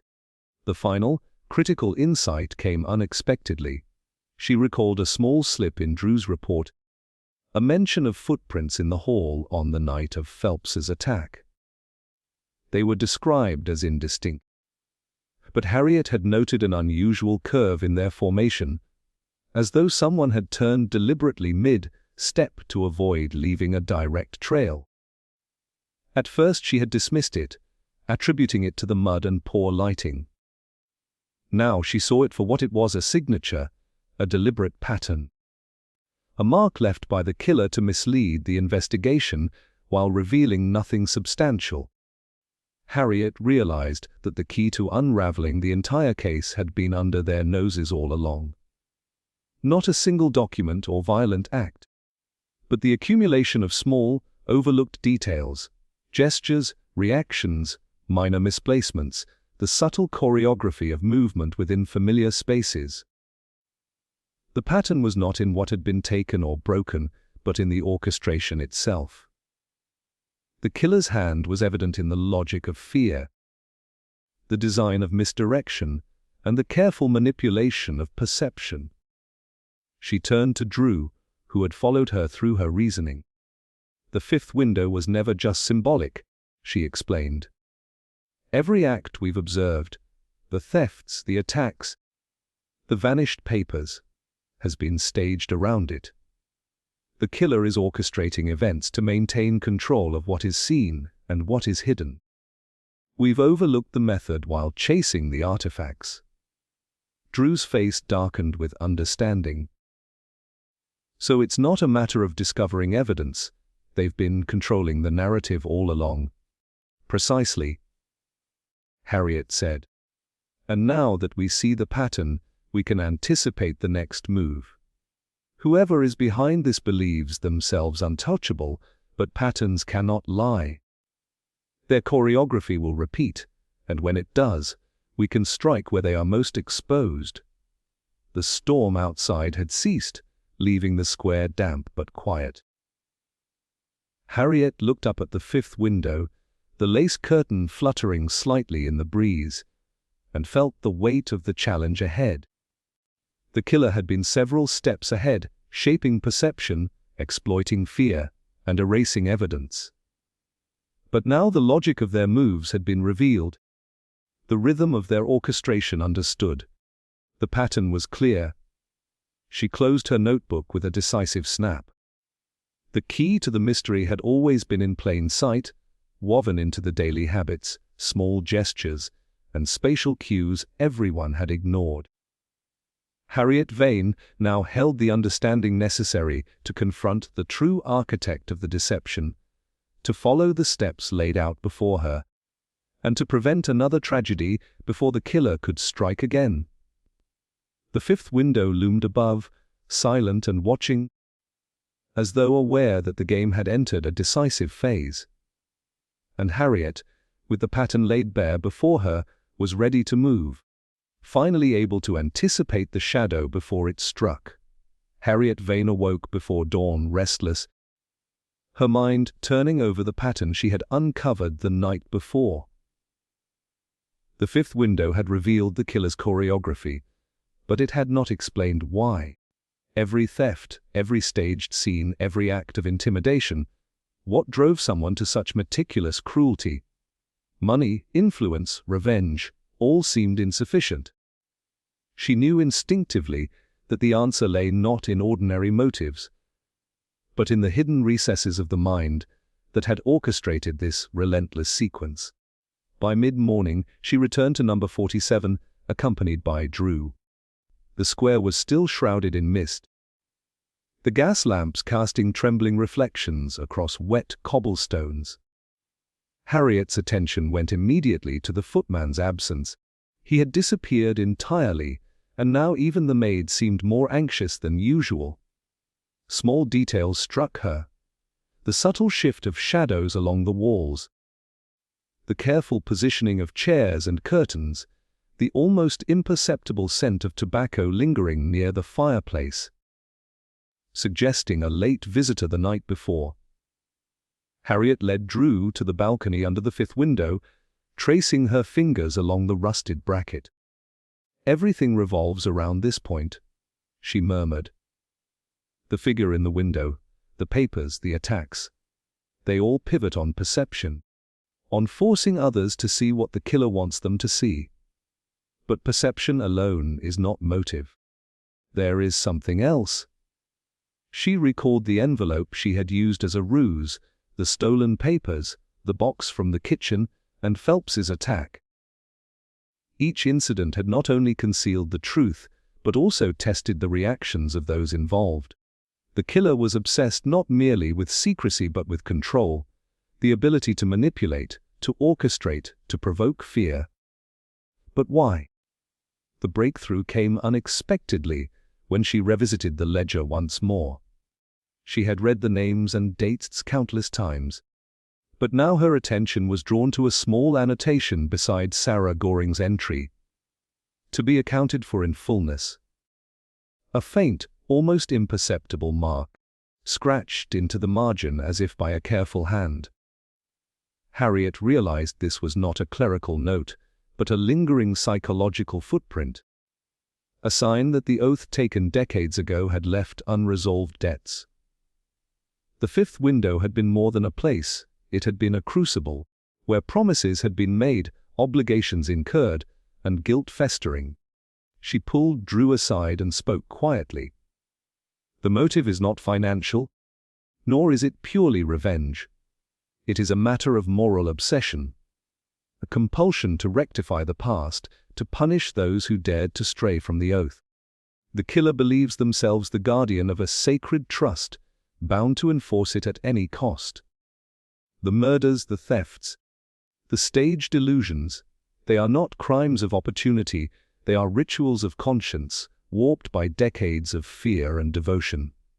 Drew frowned. So you're saying this is psychological? That the killer sees themselves as morally justified? Yes, Harriet said, her voice steady. And that explains the pattern of manipulation. Every act is designed to control perception, to force the past into the present. Phelps was attacked because he could not be trusted with knowledge. The papers were stolen because they threatened to reveal violations. And the footman, his innocence was convenient for the killer, a distraction to maintain the illusion. Her eyes fell upon Mrs. Linton as she entered the room, her posture taut, her fingers twitching nervously. Harriet's intuition told her that this was the figure at the center of the web, the one whose mind had become a prison of obsessive duty. Every hesitation, every flicker of guilt, every micro-gesture now made sense in the context of the killer's psychology. Harriet's voice cut through the silence. Mrs. Linton, the fifth window. The vow, the ledger. You were bound by a promise made decades ago. The deaths, the thefts, the manipulations, they were not accidents. You acted to enforce your perception of justice, to preserve the oath at all costs. Mrs. Linton froze, the color draining from her face. Her lips trembled. I did what had to be done, she whispered, almost inaudibly. They would have broken it, they would have undone everything. I could not allow it, I could not. Harriet leaned forward, careful to keep her tone gentle. Who are you protecting, truly? The oath? Or yourself? Mrs. Linton's eyes glistened with unshed tears. It was never about money, never about power. It was about honor, about the trust my mother and her friends placed in me. To betray that trust would have been unthinkable. And when Mrs. Harrow began to question the arrangements, I feared. Her voice broke, and she sank into the nearest chair. Drew stepped closer. And so you acted to preserve what you believed was right, even if it meant harming others? Yes, she said, voice trembling. I thought it necessary. I thought it was justice. I did not mean for anyone to die. I only wanted to protect the secret, to maintain the balance. But I misjudged. I became something I cannot undo. Harriet studied her carefully. The revelation of motive was chilling yet precise. It explained every previous action. The meticulous staging of the fifth window, the removal of papers, the attacks, the thefts, all were part of a twisted, obsessive need to maintain the integrity of the vow. The killer had acted not out of malice alone, but out of a distorted sense of duty, a belief that the past demanded enforcement regardless of cost. And the box, the papers, the attacks on others? Harriet asked softly. All symbols, Mrs. Linton admitted. Proofs and tests. I had to see who could be trusted, who could bear knowledge, who would falter. Each step was a measure of loyalty, of responsibility. But I underestimated the consequences. I did not foresee Mrs. Harrow's death, or the fear it would spread, or how my actions would be misinterpreted. Harriet nodded, her mind absorbing the full extent of the revelation. The psychological complexity of the crime was staggering. It was not simply an ordinary act of revenge or greed, but a meticulous attempt to enforce a moral code, warped by decades of fear, secrecy, and obsessive loyalty. Every victim, every staged scene, every stolen item was part of a ritualistic process, a manifestation of a conscience gone to extremes. Drew's face was grim. So it's over. For now, Harriet said. The motive is revealed. The pattern is understood. But the consequences, fear, distrust, and the lingering shadows of the past, will remain. Mrs. Linton's actions were not senseless, but they were extreme, dangerous, and ultimately fatal in their impact. Mrs. Linton sat silently, the weight of her confession pressing down on her. The air seemed heavy, almost suffocating, charged with the understanding that the past had, at last, been brought fully into the present. Harriet felt a mixture of relief and melancholy. The truth was now known, but the human cost had been immense. The fifth window remained above them, quiet and unspeaking, its lace curtain fluttering slightly in the breeze. It had witnessed the unfolding of decades, old secrets, the emergence of obsessive loyalty turned deadly, and now, finally, the revelation of the hidden motive. Harriet knew that the resolution of the mystery would require care, patience, and wisdom. But for the first time, the shadow had been named, and the labyrinth of fear and deception illuminated by the clarity of understanding. The killer's psychology had been exposed, and with it, the reason for the extremes to which she had gone. What remained was the careful disentangling of consequences, the safeguarding of those endangered, and the assurance that no further acts would be required to enforce a vow long buried but still feared. The hidden motive was laid bare, more shocking than any financial scheme or act of simple vengeance, and Harriet, with a steady hand and keen mind, prepared to see the final threads drawn together. Harriet Vane spent the evening planning with meticulous care. The pattern had been uncovered, the motive exposed, and the psychological architecture of the crime now clear. The final act would require patience, precision, and a setting in which the killer's compulsions could be turned against her. She knew Mrs. Linton's obsessive need to maintain control over the past made her predictable.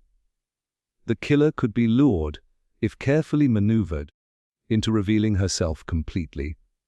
The plan was simple in concept but delicate in execution. Harriet arranged for the neighbors and the remaining witnesses to gather in the drawing room of number 47, under the guise of discussing the restoration of the stolen documents. Drew was instructed to remain discreet but close at hand, ready to intervene if the situation escalated. Every element, the furniture, the lighting, even the positioning of the windows, was orchestrated to maximize visibility, to make the killer feel observed, and to tempt her into acting on her compulsions. As the guests assembled, Harriet greeted them warmly, masking the tension coiled inside her. She allowed Mrs. Linton to settle near the mantel, close to where the envelope and statuette had once stood. Phelps, recovering from his attack, remained near the fireplace, still cautious but trusting Harriet's guidance. The maid lingered silently, eyes wide but alert. Harriet's every movement, every glance, was calculated to convey casual authority while drawing the killer into the carefully constructed trap. "I have reason to believe," Harriet began, her voice even and measured, "that the papers, though stolen, may have been partially preserved elsewhere. If so, they represent more than ink on parchment. They are a record of commitments that were sworn long ago under the fifth window. It is important that we recover them intact for the sake of clarity and justice." Mrs. Linton's fingers twitched in her lap, a small but unmistakable sign of agitation. Harriet allowed a brief pause, watching, noting the way her eyes darted toward the mantel and then away again, the shallow breaths, the faint tremor of her jaw. "Of course," Harriet continued lightly, "we all know that the consequences of failing to honor such commitments can be quite severe." The phrase hung in the air, and Harriet could see the effect immediately. Mrs. Linton's eyes widened, and her posture stiffened. The pull of her obsessive need for control was palpable. She rose, faltering slightly as if compelled to move, and glanced about the room, assessing whether she was being observed, or whether she could act unnoticed. Harriet maintained a serene composure, her hands folded, her gaze steady, projecting the calm authority that drew the killer forward. "Perhaps, Mrs. Linton, You can assist us by clarifying certain details," she said softly. "Your intimate knowledge of the fifth window, the oath, and the events that followed is invaluable. Surely it would be better to resolve matters fully than to risk further misunderstandings." A bead of sweat formed on Mrs. Linton's temple. She opened her mouth, then closed it. Finally, almost imperceptibly, she took a step toward the mantel, as though drawn by an invisible force. Harriet's heart rate quickened slightly, not with fear, but with the thrill of recognition. The trap was working. The killer's compulsions were aligning perfectly with her design. Suddenly, Mrs. Linton lunged toward the mantel, her hand closing over an empty space where the envelope had once rested. Harriet's voice was calm, deliberate. "No, Mrs. Linton. There is nothing to seize. The paper's the box. They are safe now, but your actions can still preserve integrity or destroy it." Mrs. Linton froze, her breathing shallow. I must see, I must know," she whispered, trembling. "If they are lost, if everything is undone, all those years, all the trust." Harriet stepped forward, slowly, allowing her presence to fill the space, to steady the room while leaving Mrs. Linton exposed. The trust can only be honored if truth is acknowledged. The past cannot be preserved by fear or secrecy. It can only be acknowledged and reconciled. The breaking point came suddenly. Mrs. Linton's eyes glistened, her voice rising. "I did it to protect them. To protect the oath! I could not allow it to be broken." Emmeline, Clara, Sarah, they would have despised me if I failed. Her confession tumbled forth, raw and unrestrained, as Harriet had anticipated. Every manipulation, every theft, every act of intimidation was laid bare in her words. She spoke of the attack on Phelps, the stolen papers, the box, the careful orchestration of events, all rationalized as acts of moral duty. Harriet listened, calm and patient, allowing the truth to emerge fully. When the confession ended, Harriet addressed Drew, who had silently moved closer to the door.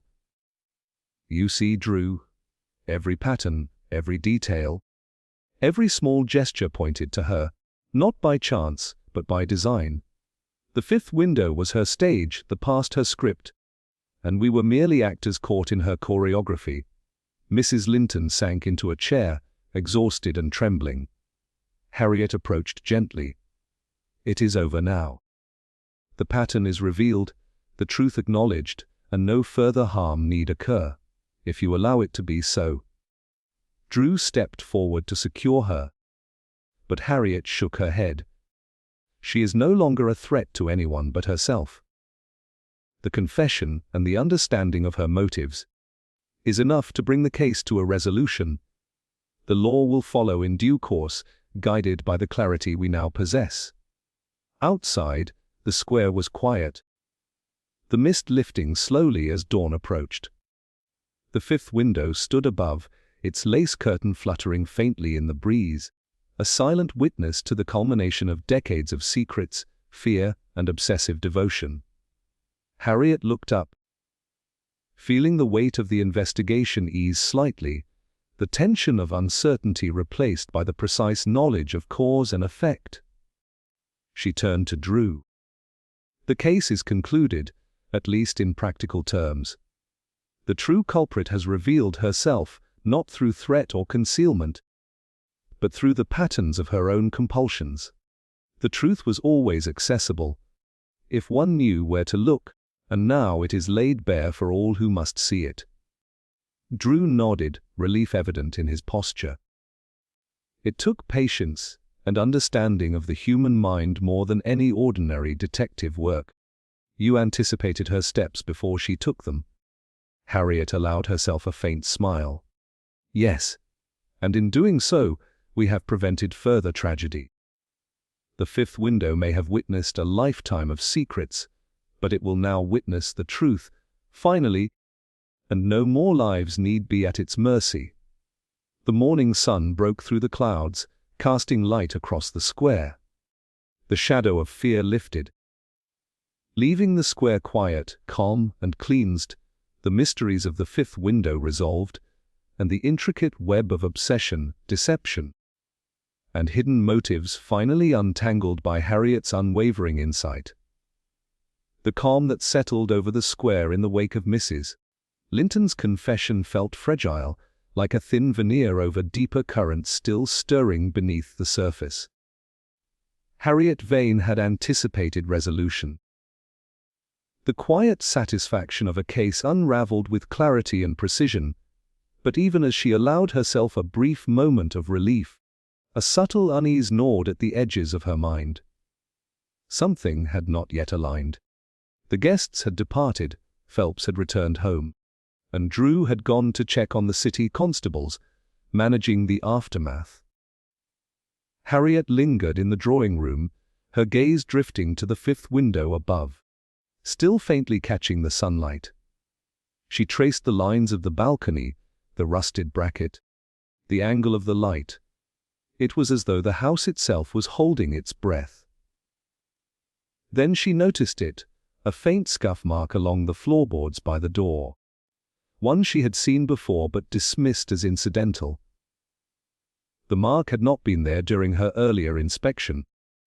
Yet it aligned perfectly with a path from the mantel to the doorway, a route that Mrs. Linton had taken countless times in her orchestrations. But this scuff was different. It was newer, fresher, and the pattern suggested a smaller, lighter footstep. Her pulse quickened. She knelt, examining the mark closely, tracing its trajectory. It ended abruptly at the threshold of the room, as though someone had deliberately stopped before exiting, leaving no trace beyond. Harriet's mind raced through possibilities. Could it be an accomplice? Or had someone entered after Mrs. Linton's confession? Unseen and unaccounted for, she rose abruptly, her thoughts turning to the envelope, the box, the papers, all items long removed from the scene. The thief, the manipulator, the obsessive enforcer of the oath, Mrs. Linton, had confessed to orchestrating the sequence of events. Yet none of the stolen materials had been recovered in full. Harriet's gaze landed on the small writing desk near the window, its drawers empty but for a single, folded piece of stationery she had not noticed before.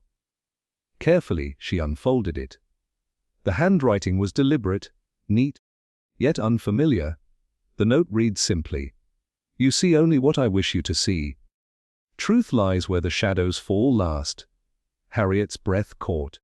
It was not Mrs. Linton who had written this. It was deliberate, taunting. A clear signal that someone else, someone she had not considered, was still orchestrating events behind the scenes. The realization struck her with sudden clarity. Mrs. Linton had been a pawn, albeit a willing one, manipulated by someone even more cunning. The true mastermind had hidden behind the veil of obsessive duty, using Mrs. Linton's fear and sense of responsibility to control the narrative, eliminate witnesses, and mislead everyone, including Harriet herself. She glanced toward the fifth window, recalling the meticulous angles, the staged figures, the thefts and attacks. All had seemed centered around Mrs. Linton's obsessions, but in truth, they had been guided by another hand. A chill ran through her. The mastermind had ensured that all eyes would focus on the obvious suspect, while they remained in the shadows, patient, observing, and waiting for the right moment to strike or intervene. Harriet retraced the series of events in her mind.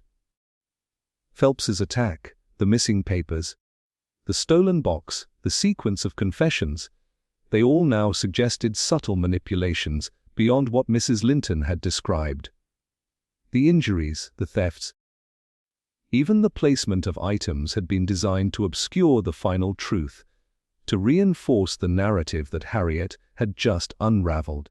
But that note, the last message, revealed a game still in play. Drew returned just then, sensing Harriet's urgency. "What is it?" he asked, noting the sudden tension in her stance. She handed him the note. Read this carefully. "The case is not over," Mrs. Linton confessed. "Yes, but someone else is directing her or has orchestrated everything to this point. The true architect is still at large." Drew frowned, absorbing the implications. So all of this, the attacks, the thefts, the manipulation, it was a setup. Mrs. Linton was being used. "Yes," Harriet said. And whoever did this knew precisely how to exploit her compulsions, her obsessive need to preserve the oath. They guided her steps, masked their own involvement, and left a trail calculated to mislead investigators. They have not made a mistake yet, but this note tells us they are aware we are close. They want us to see the endgame, to believe it is concluded, while the final moves are still theirs to make. Harriet moved to the window, scanning the square below. Even in the bright morning light, she felt the presence of the unseen observer, the invisible manipulator, as though they were already watching her response to the note. Her mind worked furiously, reconstructing possibilities, tracing lines of access, considering motives. Who could benefit from maintaining secrecy, even after Mrs. Linton's confession? Who would be bold enough, patient enough, to orchestrate such a labyrinthine deception? Her thoughts returned to the footman, missing since the early stages of the investigation. He had seemed peripheral, a minor figure in the narrative, yet every detail now suggested he had been placed deliberately to act as an intermediary, an agent of influence on behalf of the true mastermind.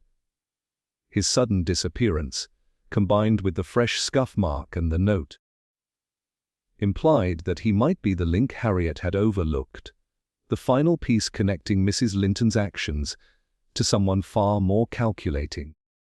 Harriet formulated a plan quickly, her analytical mind piecing together the remaining puzzle.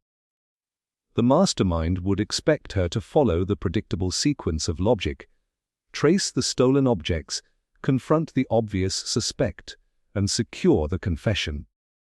Instead, she would anticipate the manipulator's next step, use their reliance on shadows, angles, and perception against them, and force them to act where she could observe.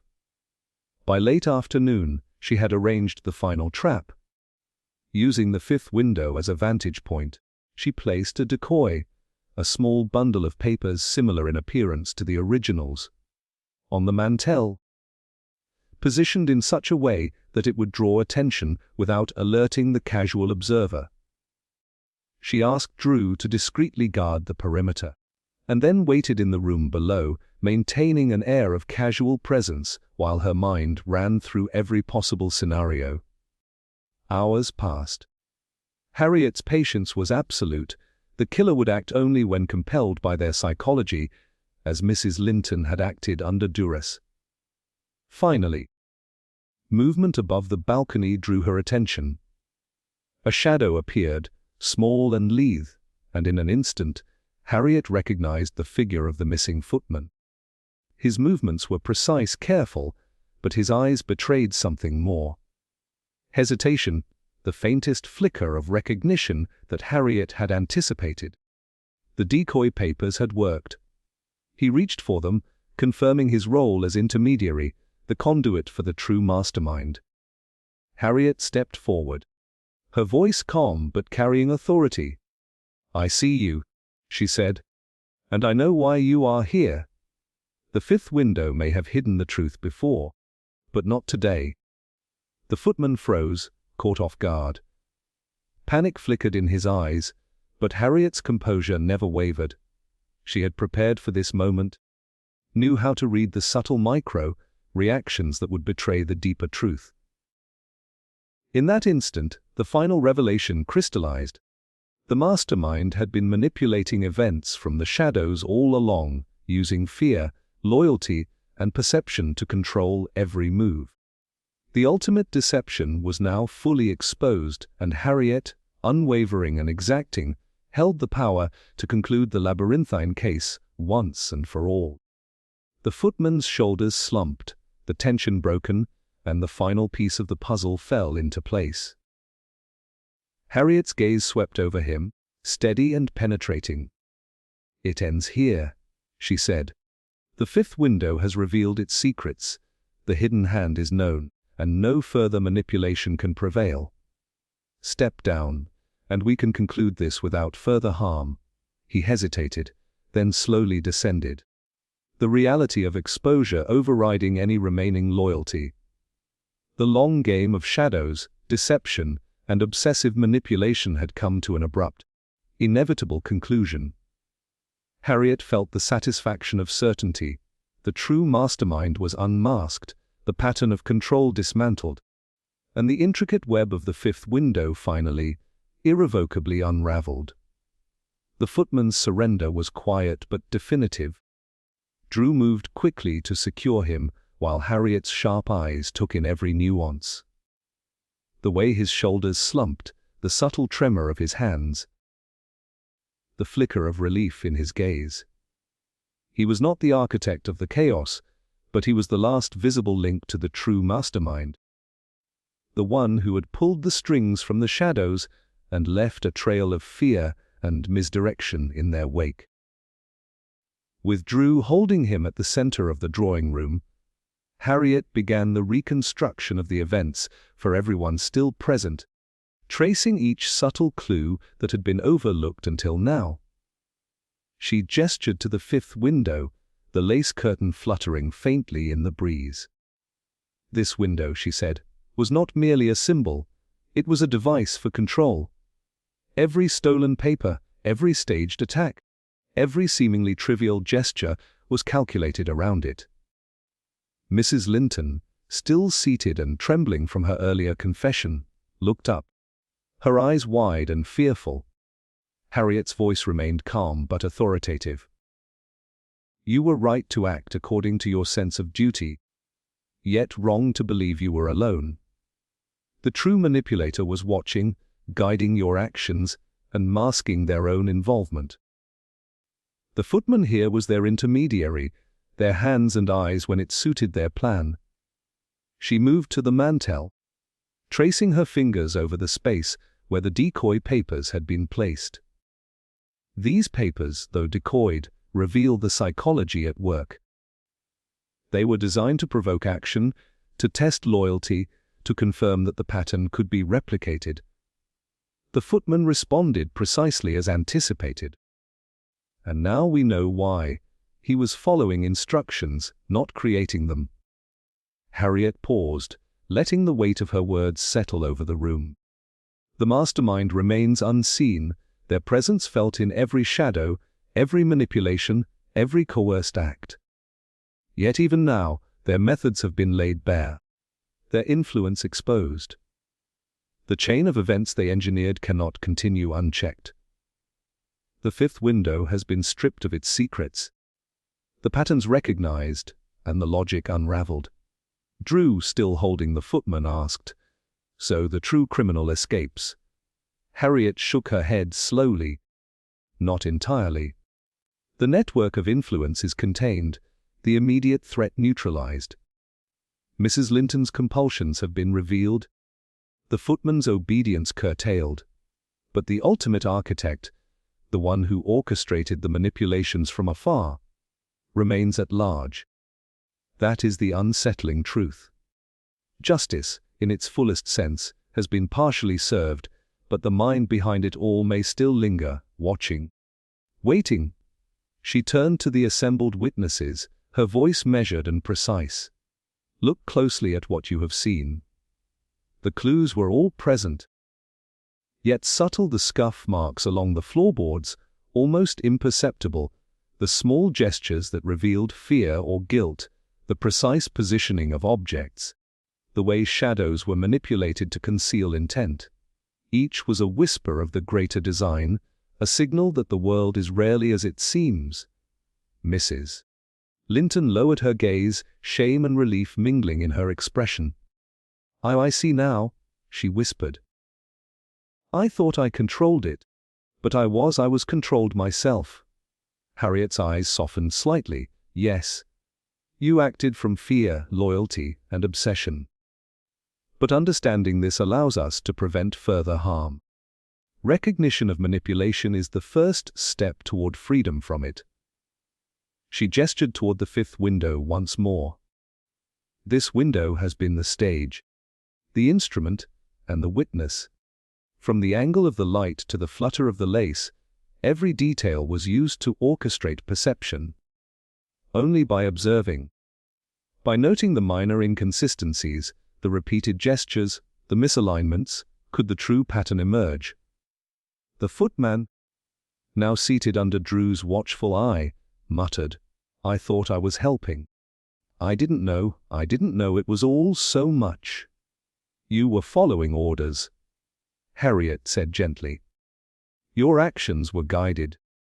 But your responsibility is limited. The architect's influence is what shaped events, not your own volition. That is an important distinction." She stepped back, letting the room absorb the clarity of her explanation. Consider the small details that went unnoticed: the precise tremor in a hand, the micro-expression of fear or calculation, the patterns of light and shadow. Each minor anomaly, when observed carefully, pointed toward the hidden forces at work. That is why investigation is not merely about collecting evidence. It is about understanding the psychology behind every act, the intentions that shape the visible world. A hush settled over the room as the implications of Harriet's words sank in. The fifth window, once a symbol of mystery and misdirection, had been transformed into a testament to perception, analysis, and the subtle interplay of human motives.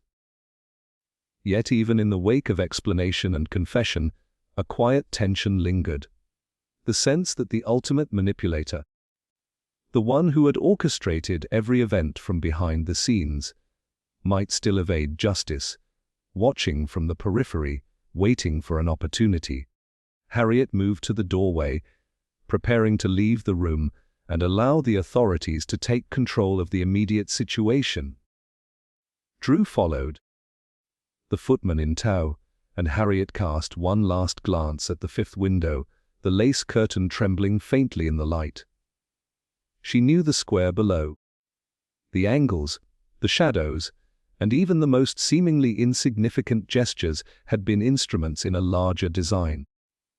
And though the immediate threat was neutralized, the mind behind it, the true mastermind, remained a specter on the edge of the case. Stepping out into the square, Harriet breathed deeply, letting the morning air fill her lungs. The rain had cleared, leaving cobblestones glistening in the early sunlight. Justice, in its partial form, had been achieved, confessions had been obtained, manipulations exposed, and immediate dangers contained. Yet the lingering shadow of the unseen architect left a sense of unresolved tension, a reminder that the pursuit of truth is never truly complete. Drew glanced at her, eyes narrowed. "Do you think they'll strike again?" Harriet considered the patterns, the manipulations, the subtle psychology that had guided every event. "Perhaps," she said quietly. "But knowing the methods, observing the cues, understanding the motives, these give us the advantage. The fifth window has taught us that truth is often hidden in plain sight. We may not see the mastermind yet, but when they act, we will be ready." As they walked away from number 47, Harriet allowed herself a measured sense of closure. The immediate puzzle had been solved, the web of deception untangled, and the key players identified and constrained. Yet the final threads of the case, the mind behind the manipulations, the architect who had used fear and loyalty as instruments, remained elusive, a reminder that even in the face of apparent resolution, the world of shadows and deception holds secrets that may never fully be revealed. And so the fifth window remained, silent and watchful, a sentinel of both the completed investigation and the mysteries that still lingered beyond sight, as Harriet Vane's keen mind remained poised, ready to unravel the next thread of truth when the shadows moved again. Harriet Vane walked slowly down the cobbled street, the early sun glinting off damp stones and casting long shadows that stretched toward the horizon. Drew fell into step beside her, silent for a moment, allowing the weight of the morning to settle between them. The fifth window still loomed behind, its lace curtain barely moving in the breeze, an unspoken witness to the labyrinthine investigation they had just navigated. Harriet's mind, however, refused to rest. She recalled each step: the confessions, the stolen papers, the staged attacks, the obscure scuff marks, the subtle gestures and trembling hands. Every detail had been catalogued, every pattern understood, or so it seemed.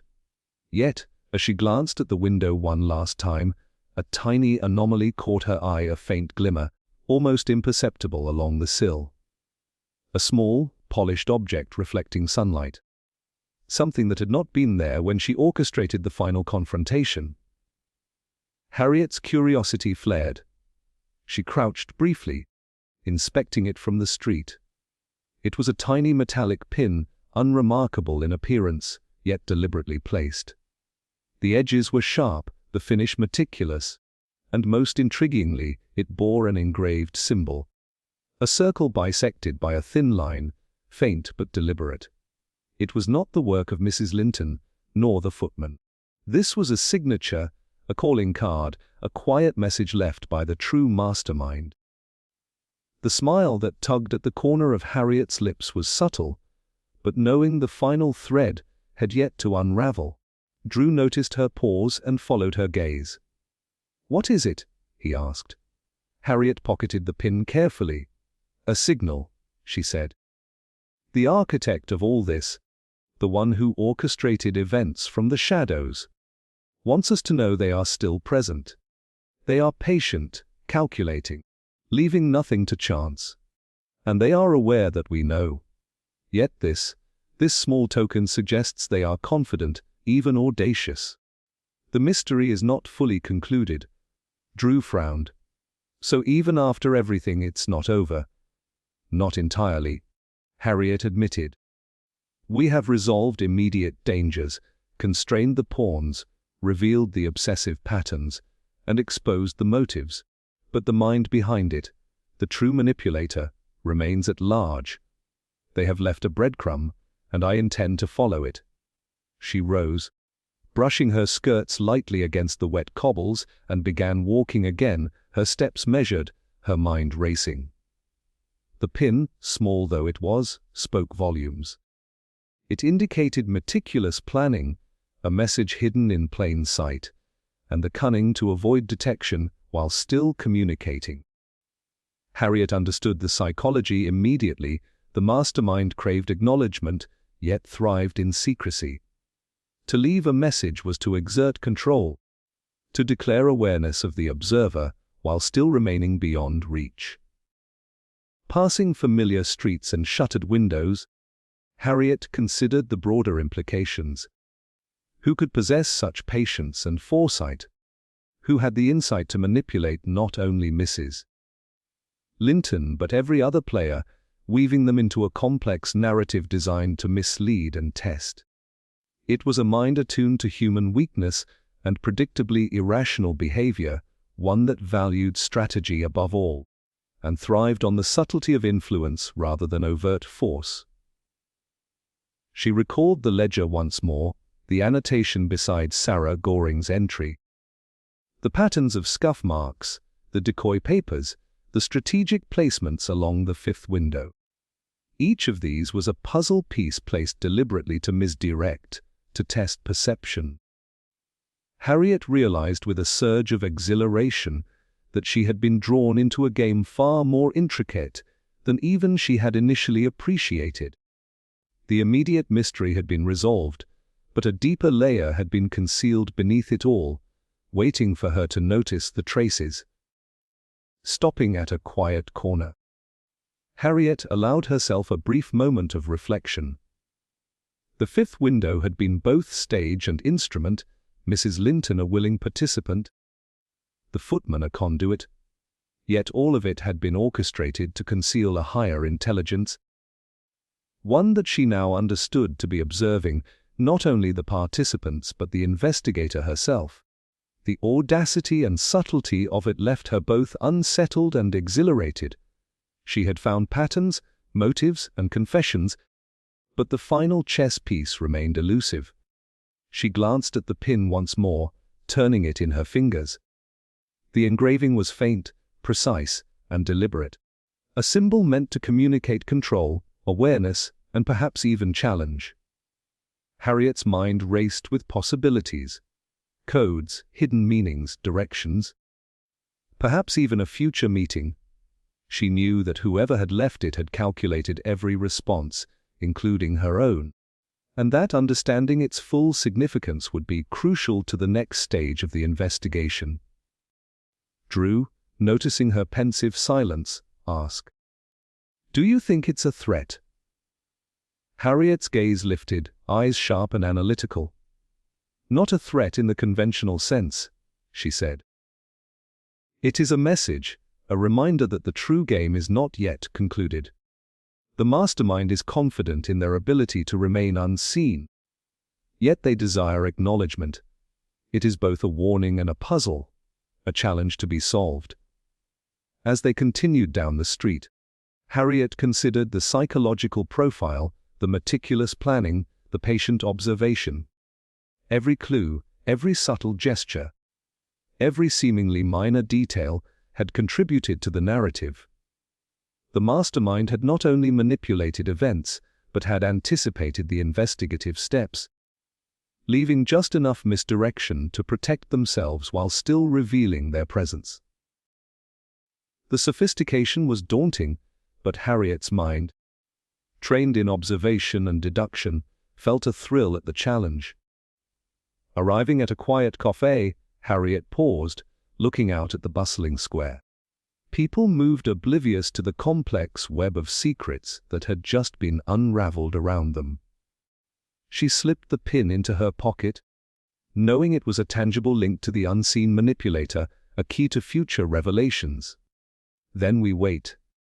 Drew asked cautiously. Harriet shook her head. "Not wait. Observe. Every movement, every subtle change, every minor anomaly may reveal the next step.